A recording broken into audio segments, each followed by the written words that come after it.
Hello and welcome back. Now, this week's video is all about the financial side of things, and I've been having an absolute mare with the tech. My USB port isn't working properly on my laptop, and I haven't got this software set up on my new laptop yet. This is what I use for editing minimally, and it doesn't seem to matter what I try, I cannot get the video that I made from my phone to my laptop. And I also made, I think, 4 or 5 versions because something went wrong every time.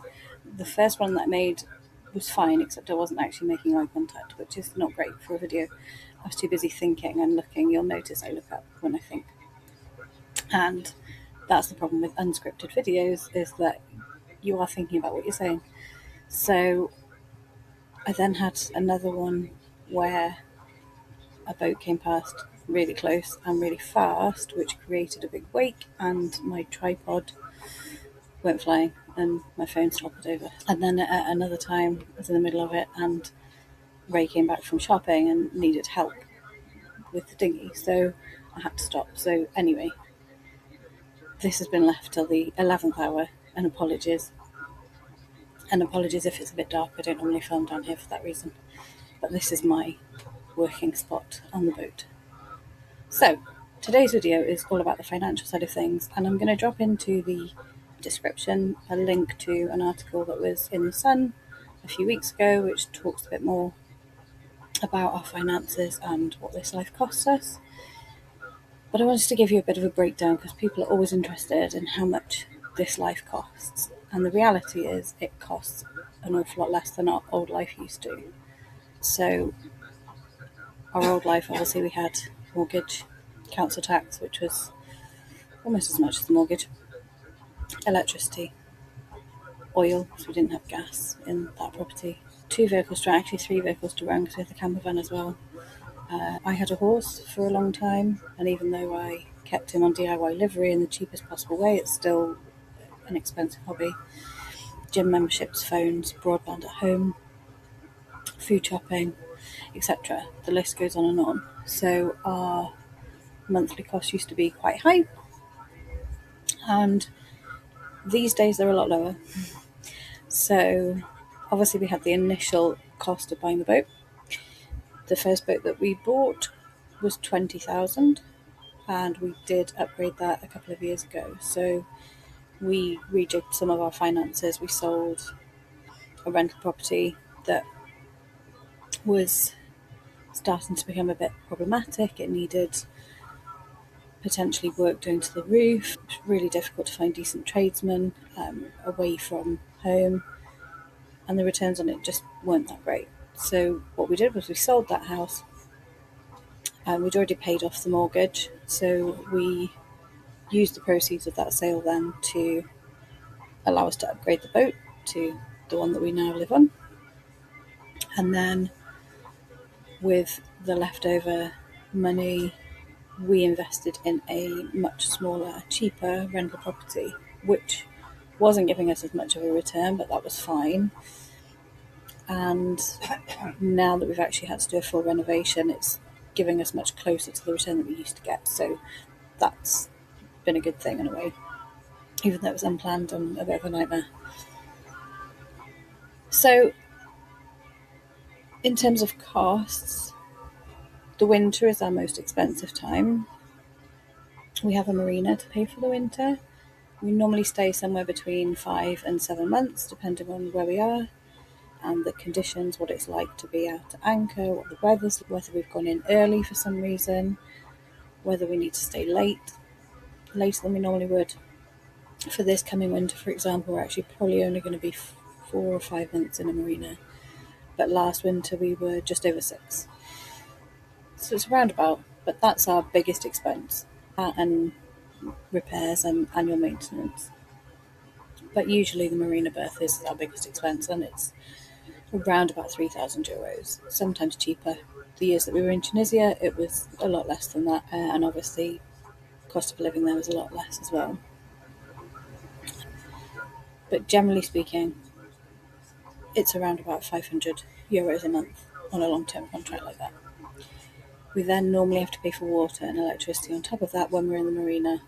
And the other thing with being in a marina is it's too easy to walk off the back of the boat and go to the coffee shop or go to the restaurant, or friends will say, we're going out for dinner, do you want to join us? And you never really want to say no. So generally speaking, we spend a lot more in the winter. In the summer, we generate all of our own power through the solar panels that we have. We also make our own drinking water from seawater.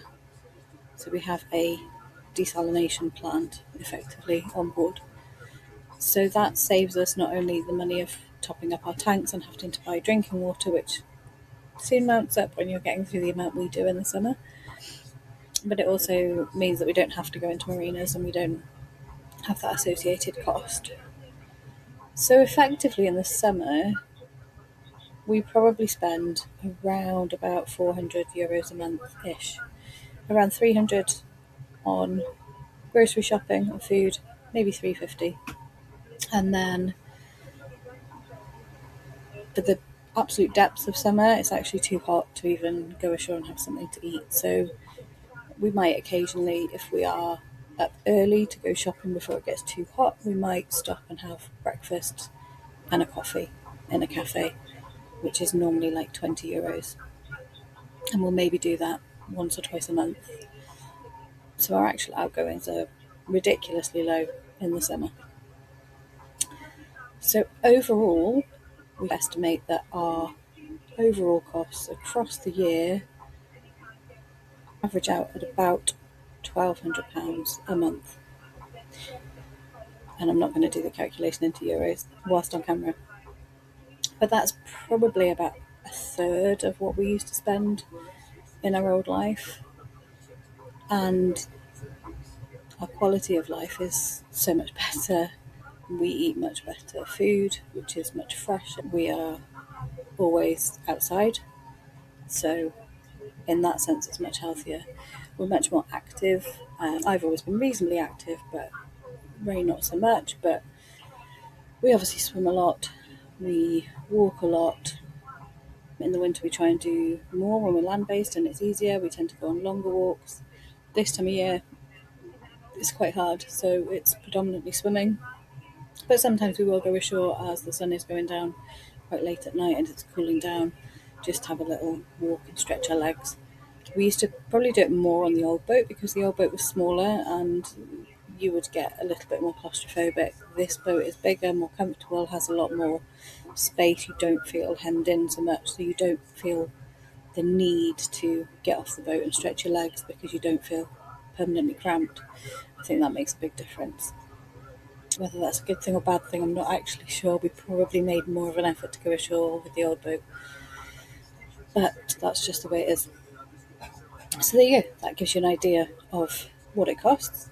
And in terms of income, we have my old flat in Wales and we have the other rental property that we purchased, which is in Wishaw, just outside Glasgow. And between the two, we get in a little bit under £1,000 a month. So that covers most of our essential bills. And if we needed to, we could tighten our belts easily and actually probably live off that income. But it would be tight and it wouldn't leave any room for any issues. So the money that I earn from my part-time work just helps top that up and just gives us a little bit more flexibility. And it means that when friends ask if we want to go for dinner, we don't have to stop and figure out if we can afford it. We do just go. Again, whether that's a good or a bad thing, I'm not entirely sure. I work very much part-time, so I tend to take on more project-based work in the winter, and then in the summer, when we're sailing more and we're at anchor, I have a small core group of clients, but I don't take on any additional work really. And the way I've engineered it is that a lot of my clients don't really need that much from me during the summer. So I have people who are teachers, etc.